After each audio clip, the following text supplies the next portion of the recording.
Ay, no, ¿cómo que no se permite? Entonces, el sistema respiratorio.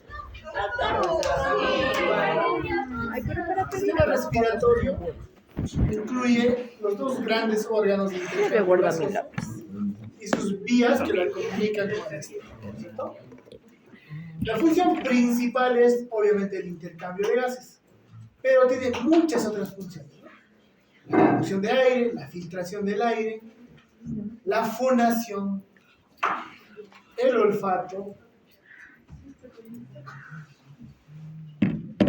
funciones endocrinas, pues vamos a ver que puede sintetizar algunas hormonas, la regulación a respuestas inmunes a antígenos inhalados, porque recuerden que hay tejido linfoide asociado a mucosa respiratoria.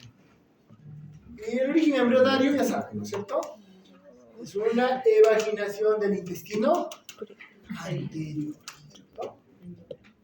Entonces, las más importantes, ya les dije, ¿no? La filtración y el intercambio de gases.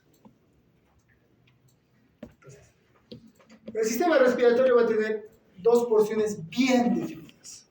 Una porción conductora y una porción respiratoria. La porción respiratoria, obviamente, es porque ahí se lleva a cabo el intercambio gaseoso. La porción conductora, como su nombre lo indica, conduce el aire, pero no solo lo va a transportar, sino va a filtrarlo, va a aumentarlo, va a calentarlo. Entonces, ¿cuáles son los componentes de cada parte? La porción respiratoria empieza en los bronquiolos respiratorios. Luego vienen los conductos alveolares, los sacos alveolares y los alvéolos. La porción conductora va a contener desde la cavidad nasal, la nasofaringe, faringe, laringe, tráquea, los bronquios primarios, bronquios secundarios, terciarios, bronquiolos y bronquiolos terminales. Entonces, todo eso es la parte conductora. Esa es la división. Vemos todo eso. Entonces, algunos van a dividir la vía respiratoria en dos, en vías aéreas altas y bajas. ¿Y esto qué importancia tiene? Tiene importancia clínica porque tú vas a poder decir, es una infección respiratoria alta, es una infección respiratoria baja. ¿Y el tratamiento depende de eso? Sí. Las vías aéreas altas se van a considerar las fosas nasales y la faringe. Entonces, los resfríos, las faringitis son infecciones respiratorias altas. En cambio, la laringe, tráquea y bronquios, todo lo que está por debajo son vías aéreas bajas. Entonces, si tú tienes una laringitis, una traqueitis, una bronquitis, son infecciones respiratorias bajas, ¿no? Entonces, ¿tiene importancia? Sí, porque la vía aérea alta, el tratamiento generalmente es sintomático, ¿no? Si es moco, te cortan el moco. Si es congestión, te cortan. Pero la vía aérea baja sí tiene muchas veces o requiere tratamientos mucho más especializados. ¿Por qué? Porque si se colapsa la vía aérea, te puedes morir. Las laringitis, por ejemplo, pueden causar eso.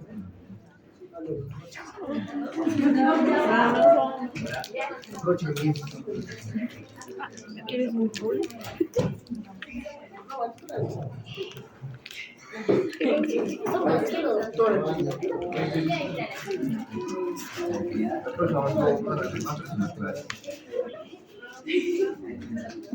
Entonces,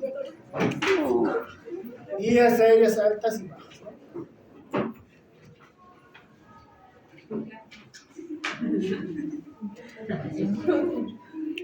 Es la porción conductora. ¿Cuál va a ser la porción conductora? La cavidad. Ya, chicos, si no quieren estar, retírense, ¿no? No, pues solo no me importa. Pues, si vas a aprender o atiendes o no atiendes. Estoy con la diapositiva abierta. No me importa si está abierto, no me gusta prestar atención o no distraer al resto. Si no quieres aprender, es tu problema. Entonces, la cavidad nasal va a ser toda esta cámara, ¿no? Separada por el tabique nasal, que va a estar comunicada por la parte anterior por las narinas, ¿no es cierto? Va a tener tres regiones bien definidas: el vestíbulo nasal, la región respiratoria y la región olfatoria. El vestíbulo nasal va a contener piel, básicamente, y es la parte más anterior, la porción de las narinas, esta porción.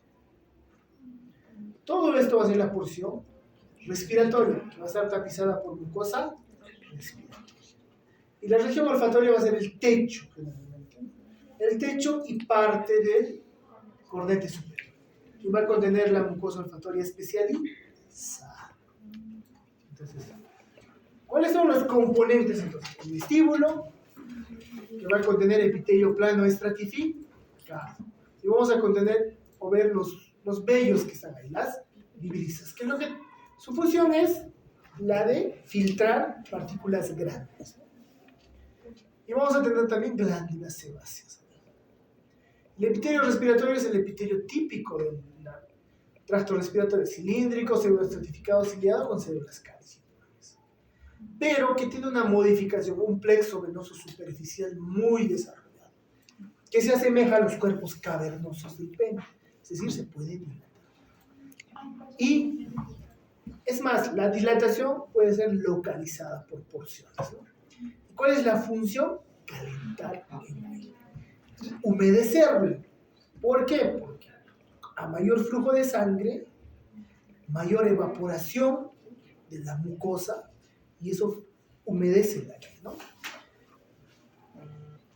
Y el segmento olfatorio va a ser el epitelio olfatorio, ¿no? Que ya vamos a ver más adelante. Entonces, ahí tenemos la cavidad nasal en una vista lateral y en una vista frontal, ¿no? Entonces, el vestíbulo es esta porción, ¿no? La porción más anterior. Tiene, ya les dije, piel, ¿no? Glándulas sebáceas y glándulas sudoríparas, ¿no? Y va a estar limitado por las alas nasales, cartílago básicamente, y el tabique nasal, ¿no? Y ahí van a estar las vibrisas, ya dijimos, ¿no? Entonces, vemos aquí un corte del ala de la nariz. Esto es cartílago, obviamente, ¿no? Sí, no es cartílago. Entonces tenemos uno aquí, es la luz del vestíbulo nasal. El epitelio, tejido conectivo, acá hay incluso parte muscular, algunas glándulas, ¿no? En cambio, la porción nasal es la región respiratoria, es la que va a tener el epitelio respiratorio. El tejido conectivo subyacente se va a llamar lámina propia y lo va a unir directamente al periósteo, no va a haber más capas por debajo de esto. Se une directamente al periósteo y al pericondrio de los huesos y del cartílago nasal. Y es ahí, en esta lámina propia, donde se va a ubicar el plexo superficial, ¿no? Por lo tanto, su función es calentar, filtrar y humedecer el aire inhalado. Y la porción respiratoria, o llamada también mucosa amarilla, que se encuentra en el techo de la cavidad nasal, contiene esto, el epitelio respiratorio, donde va a haber 5 tipos de células. ¿Ya? Las células ciliadas, que son estas, son células cilíndricas altas con cilios. Las células caliciformes que secretan moco, que tienen forma de copa, ¿no? Las células en cepillo, que tienen microvellosidades cortas. Acá son cilios, acá son microvellosidades. Que algunos indican que estas células tendrían la función de ser quimiosensores, ¿no? Estas son las células de barrido, ¿no? Las células que tienen los cilios, celosías, son las que barren el moco. Pero las células con microvellosidades, que son las células en cepillo, algunos dicen que tendrían una función quimiosensora.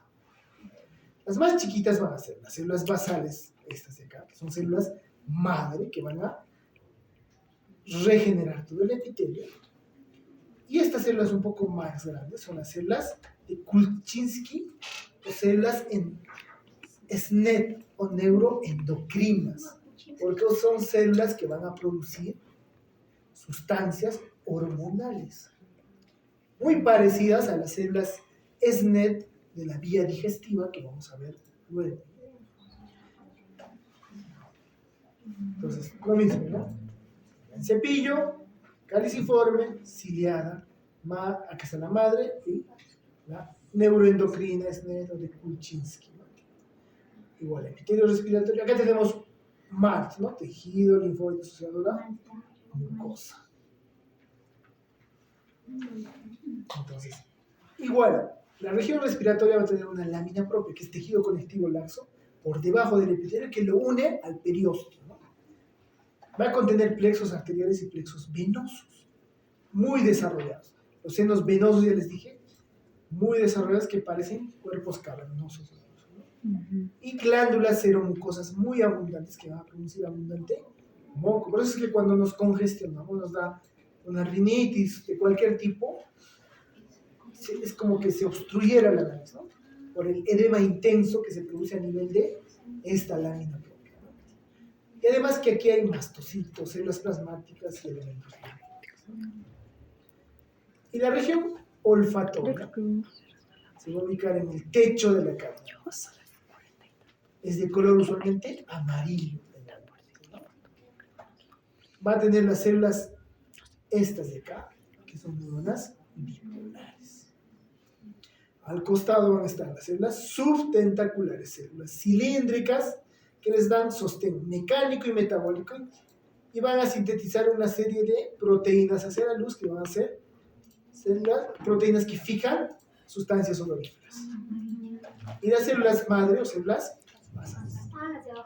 Ahora, asociado siempre a este, en la lámina basal va a haber esto, las glándulas de Bowman. En general, la lámina basal es tejido conectivo laxo. Esas glándulas de Bowman producen una secreción serosa, que tiene inmunoglobulina A, lactoferrina y lisocima incluso, y un plexo vascular abundante. La función es que la secreción serosa lava constantemente la superficie y evita el contacto permanente de las sustancias odoríferas con las células o neuronas bipolares, ¿no? Y estas neuronas bipolares, como pueden ver, va a tener una porción ciliar que se proyecta en forma radiada, estrellada sobre el hígado, para aumentar la superficie de contacto, ¿no?, con las sustancias odoríferas, ¿no? Son neuronas bipolares, van a formar el nervio olfatorio, ¿no? Van a atravesar la lámina cribosa de los móviles, ¿no?, como filetes olfatorios. Entonces, esta región olfatoria, las células olfatorias son las neuronas bipolares, estas, que van a tener por un extremo el axón y el otro una prolongación que va a tener una dilatación que se va a llamar vesícula olfatoria, de donde se proyectan los cilios olfatorios.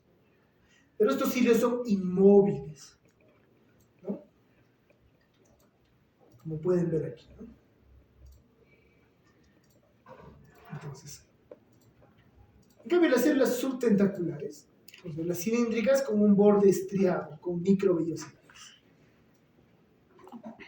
Y tienen algunos gránulos de secreción color amarillento, y eso es lo que le da el color amarillo a esta mucosa, ¿no? Y puede haber dos tipos, las llamadas horizontales y las globosas, ¿no? Perdón, me estoy confundiendo. Las células madre basales son las horizontales y las globosas, son las que regeneran a todo este tipo de células, ¿no?, incluyendo las células, las neuronas bipolares. Y ahí lo dejamos, ¿ya? Esto lo continuamos en la siguiente. Gracias, doctor.